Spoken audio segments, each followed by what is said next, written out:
What if your child suddenly gets possessed by a powerful devil? What will you do? In Tropea, Italy, in the year 1987, Father Gabriel Amorth, chief exorcist of the Vatican, is called to a village where a man is said to be possessed by a devil. According to the local priest, the man is showing classical signs of possession, such as speaking English despite not having spoken that language ever before. At this time, the possessed man sees him and brags that he is Satan. This makes Amorth doubt the whole possession claim, so he just sits down and starts talking to the man. He asks the supposed Satan what is his name and to describe hell, but the man is avoiding his questions by threatening his life. Because of that, Amorth shows him the St. Benedict medal and sees nothing in the man's eyes. He then starts taunting his capabilities until Amorth tricks the devil into possessing a pig to flex his power. Just then, a villager shoots the pig dead. After that, he calms the man down and declares that the devil is gone. A few weeks later, over in Castile, Spain, Julia and her two children, Amy and Henry, arrive at an old Spanish abbey called San Sebastian Abbey, which is her late husband's sole inheritance after his sudden death about a year ago. However, the rebellious Amy is not happy about them moving to Spain, while Henry, on the other hand, has no say in this because he literally doesn't talk ever since his father died. As they enter the abbey, Julia comments that it's not so bad, but Amy sarcastically says that it is cozy. With that, the two kids start looking for their rooms while Julia is introduced to Father Esquibel by the foreman. The priest says that he's actually waiting for them to personally welcome the family to the diocese.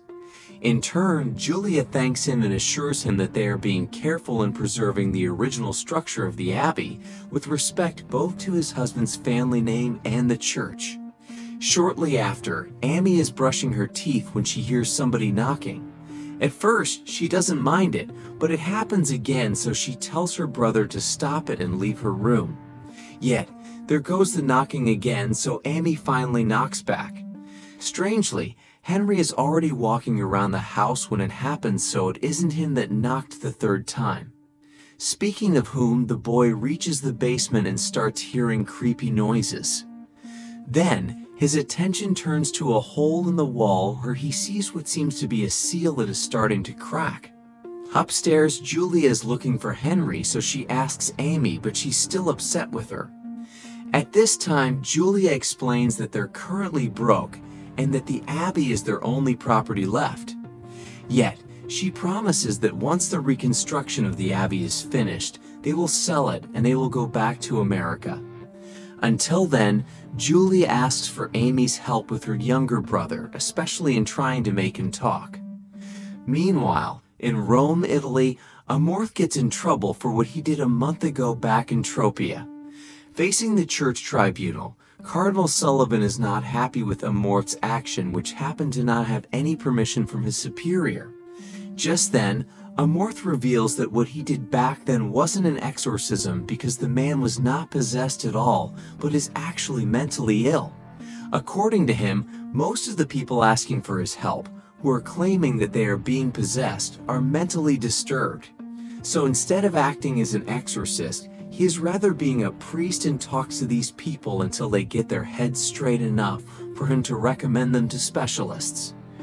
Bishop Lumumba then backs the claim of Amorth, stating that 98% of the people he helped were, later on, recommended to doctors and psychiatrists. In turn, Sullivan asks about the remaining 2%, to which Amorth states that those are the real deal, referring to the true evil, which is something that science will never get to explain. Unexpectedly, Sullivan grins at his statement. Noticing it, Amorth tells the tribunal to get straight to the point, saying that he once fought a war so he knows what a firing squad looks like. At this time, Sullivan reveals that the Congregation for the Doctrine of the Faith has recommended that the position of the chief exorcist be formally vacated. He also adds that the church is in constant pressure to keep their relevance, and one way to do it is to move past the outdated beliefs, such as possession and exorcism. Hearing this, Amorth asks what then is the role of the church if they themselves don't believe in the existence of evil. He then jokingly remarks that the congregation must want all of them out of their job. With that, Amorth is about to leave, but Sullivan insists that they're not yet done. Because of that, he frankly asks them if this is about a dead woman named Rosaria Valandas, who he wrote about in a magazine, which shocks the tribunal. Agitated, Sullivan warns him to stand down and show respect to his superior. In turn, Amorth tells them that if they have a problem with him, they must go directly to his actual superior, the Pope. And just like that, Amorth turns his back on the tribunal with disgust, leaving them hanging with their nonsensical questions and suggestions. The following day, back in Castile, two construction workers are in the basement, talking about how creepy the place is. Shortly after, one of them notices the hole and tries to reach what's on the other side of the wall. As he fails, the other one lights up a flare to see what's behind it. Then all of a sudden, it sparks a large fire that burns the two construction workers, causing the foreman to pull out his team from the job because of how dangerous the place is. At the same time, Henry starts convulsing, so Amy worriedly calls out for their mother. Henry only stops convulsing when Julia calls his name. But to their surprise, he suddenly speaks after a year of being quiet, declaring that they're all going to die. Just then, Henry violently scratches his face, scaring Julia and Amy. Because of that, they immediately took him to the hospital. However, the doctor says that there's nothing wrong with Henry based on all of the tests that they have done. As expected, Julia cannot believe it after what she just saw. In turn, the doctor asks if Henry has been in any trauma recently, to which she tells them about his father. The doctor asks next how Henry responded. When Julia says that he hasn't spoken since then, until recently, the doctor notes that it could be psychosis. With that, the doctor leaves in a hurry and only gives Julia some sedatives she can use if ever Henry tries to hurt himself again. Later that night, the power in the abbey suddenly gets cut and Amy finds out that somebody shuts it down. Meanwhile, Henry grabs Julia's chest, demanding that she breastfeed him. Pushing her away, he rolls up his shirt and reveals cuts in his body that write hate. And to their horror, his voice starts to change as he orders them to bring in the priest. Because of that, Julia calls Esquivel so he can take a look at Henry. But just as he steps inside the boys' room, he is thrown away while Henry is screaming that they got the wrong priest. The next day, Amorth visits the Pope as he is said to be ill. But the Pope denies it and states that it's just what the others wanted. Then, he jokingly says that they must have done their jobs too right, that the younger generations like Sullivan don't believe in the existence of evil anymore the way that the old generations understand it. 200 fallen angels were expelled from heaven and were driven beneath to the soil where God is not welcomed. He states that for the younger ones, this is an idea, but for the old ones, it is very real. Just then, the Pope tells Amorth about the boy in Castile, Spain, that is said to be possessed by a devil, referring to Henry. Strangely, something about it disturbs the Pope greatly, so he wants Amorth to take the case. The Pope explains that the incident took place in San Sebastian Abbey, a place that had given the church huge problems before. According to him, he is sensing a great evil in the place that only Amorth can deal with. With that, Amorth reviews the files about Henry and San Sebastian Abbey. Later on, reading the text, "Our sins will seek us out," in the end. Father Amorth then heads to Spain immediately to meet Henry and the family. But upon arriving at the abbey, a well in the garden catches his attention. Not long after, he is approached by Esquivel, and as soon as Amorth introduces himself, Esquivel says that he read all the articles that he wrote. Amorth then remarks that his books are good too, so he should read them as well. Shortly, Esquivel introduces Amorth to Julia and Amy. At this time, Julia asks why the church is sending priests and why they are interested in her son's case. In turn, Amorth states that he's only here to check on Henry and suggest how to help him, but the final say will still be on her. Amy then points out that it's worth the shot, so Julia tells the priest where Henry is. Seeing the boy in person for the first time, Amorth finds him sleeping, so he begins praying. Just then, Henry wakes up and says that prayers are worthless in this place. Quietly, Amorth shows the San Sebastian medal to Henry and sees the eyes of the devil himself. With that, he asks for the name of the devil and why he possesses Henry. The devil responds that he is Amorth's nightmare and that he likes to ruin the flesh of an innocent child. But to the priest's confusion, the devil remarks that he wants the challenge of an exorcist's soul as well, insisting that it's here for Amorth. As it speaks Amorth's name, the devil says that it knows his nightmares and sins too. In a flashback, Amorth was in the war against the Germans as part of a partisan group when they suddenly got ambushed. Henry then vomits a bird that seems to be somehow familiar to Amorth. Going outside of the boy's room, he tells Esquibel that they're facing a powerful devil. According to Amorth, the more the devil knows, the higher it is in their hierarchy. Afterward, he tells Julia that her son is under the influence of a very powerful devil, so removing him from the abbey will put Henry's life in danger. In that sense, Amorth asks if Henry underwent some trauma, pointing out that traumas can be a gateway for the devil. It is then revealed that when her husband died in a car accident, Henry was with him and he saw his father impaled. At this time, Amorth tells Julia that she needs to keep her faith because a mother's love is the closest thing to God's love.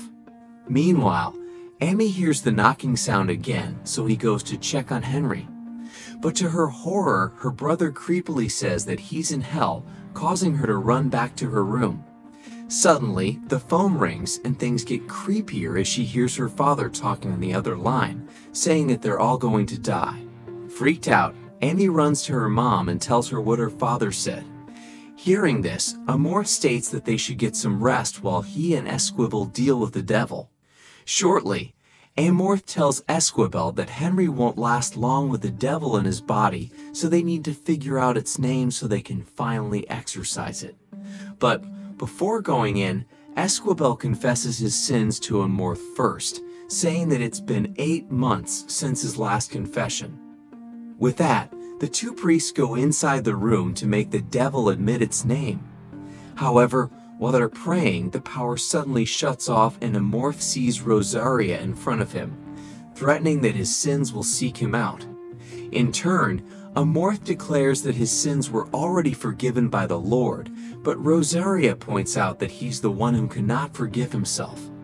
Afterward, the devil taunts Esquibel about his secret affair with a woman named Adela. Triggered, Esquibel attacks Henry and Amorth quickly stops him, stating that it's exactly what the devil wants. Before the priests leave, the devil tells Amorth that he just took the bait and that the Holy Church will crumble from the inside. Outside, Esquibel confesses to Amorth about Adela, saying that she was the love of his life. But she wanted him to choose her over being a priest and cannot do it. So he lied to her because his love for God outweighed his love for Adela. With that, Amorth blesses him and assures him that God will forgive him. In turn, Esquibel asks about Rosaria, to which Amorth simply says that she was the girl that he should have helped before. According to Amorth, the devil inside Henry is strong enough to sense their guilt and use it against them as a distraction. At this time, he remembers the devil's words about him taking the bait. Just then, he realizes that the devil is scheming something bigger than what it appears to be.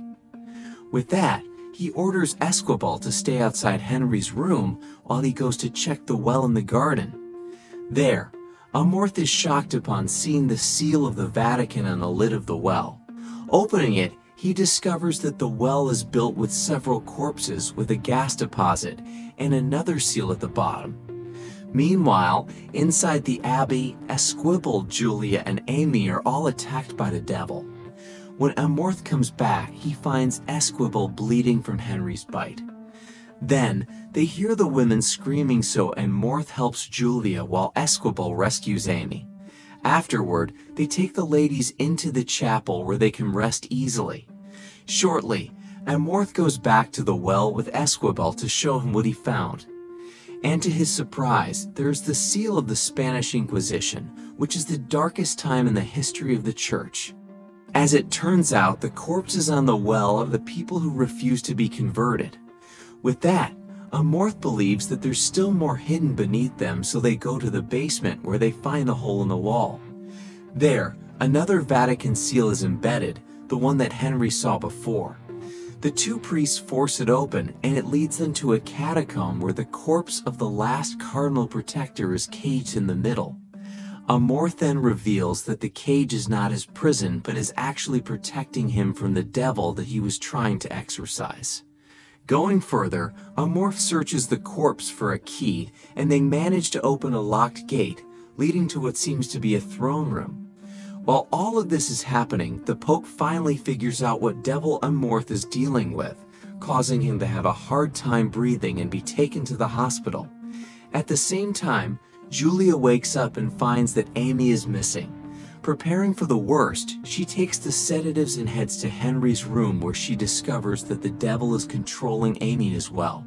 Going back to the two priests, they see another corpse, and Amorth recognizes him as Friar Dio Giada, one of the greatest exorcists of all time. Opening his journal that has the seal of the Spanish Inquisition, Amorth and Esquivel discover that upon failing to exorcise a powerful devil in Segovia, it then possessed the exorcist and used his body to do all the horrible things that happened during the Inquisition under the name of the god. Worse, the church covered it up and buried the truth, explaining why the devil told them that the truth will seek them out. They then find a world map where some places are marked red. Remembering the word in Revelations, Amorth realizes that San Sebastian Abbey is one of the 200 places on earth where God is not welcome. Finally, they figure out the name of the devil possessing Henry, which is Asmodeus, the king of hell. In turn, Esquivel remembers that the devil was looking for a certain priest back then, and it turned out to be Amorth. Because of that, they think Asmodeus wants to repeat the past by possessing another exorcist to bring the Vatican down and cause chaos in the world. But since they now know the name of the devil, they prepare to finally exorcist it out of Henry. Before that, Amorth wants to make his final confession about the thing he regretted the most. Back in 1942, during the ambush, everyone in his unit died, except for him. This left young Amorth wondering why God spared his life until he realized that he was meant to serve him and his people. But when it mattered the most, he failed. One day, Amorth is called by the family of Rosaria as she insisted that she was possessed. However, Amorth realized that she was mentally ill and not possessed. Due to his pride, he didn't help her because he's an exorcist and not a psychologist, hence it's not his job. Unfortunately, this backfired on him when he witnessed Rosaria take her own life, cursing Amorth for not believing her. At this time, Esquivel comforts him and blesses him so that God forgives him of his sins. With that, Amorth and Esquivel are now confident to face Asmodeus. They also asked for Julia's and Amy's help, telling them to keep on praying for Henry. However, Asmodeus is really powerful, and it shows the two priests, Rosaria and Adela, the two women that they failed. Yet, they overcome it and get back into exorcising the king of hell. Then, all of a sudden, the devil stops fighting, as if Henry's dying already. And to their horror, Asmodeus turns out to completely possess Amy as well. She then attacks Julia, while Henry gets back up and hangs Esquivel into the air. Knowing that there's only one way to save everyone, Amorth finally offers himself to Asmodeus in exchange for their safety. In turn, the king of hell gladly takes his offer and lets go of the children to possess him. Meanwhile, the Pope suddenly gets awakened, feeling that something happened to Amorth. At the same time, the devil also makes his presence known to Sullivan by making the figure of Christ bleed inside the church. After a while, what's left of Amorth orders Esquivel to get the family out of the abbey. Then, he tries to take himself out, but the devil won't let him. It then takes him into the throne room where he sees Holy Mother Mary turns into Rosaria. On the other hand, Esquibel decides to come back for Amorth and finds him sitting on the throne. He tries calling out for him, but Asmodeus taunts him that Amorth is already gone. But Esquibel's faith in God and Amorth is strong, so he starts exorcising Asmodeus out of the priest. Slowly, Amorth starts coming back and they pray together until Asmodeus leaves his body. However, it manifests through Rosaria and Adela, so the two priests have to fight them and put them in peace once and for all. In the end, through their unbending faith, Amorth and Esquibel defeat Asmodeus. The next day, Amorth and Esquibel go to the Vatican where the Pope welcomes and commends them for a job well done. He then tells Amorth that the congregation wants a full report of what happened in Spain.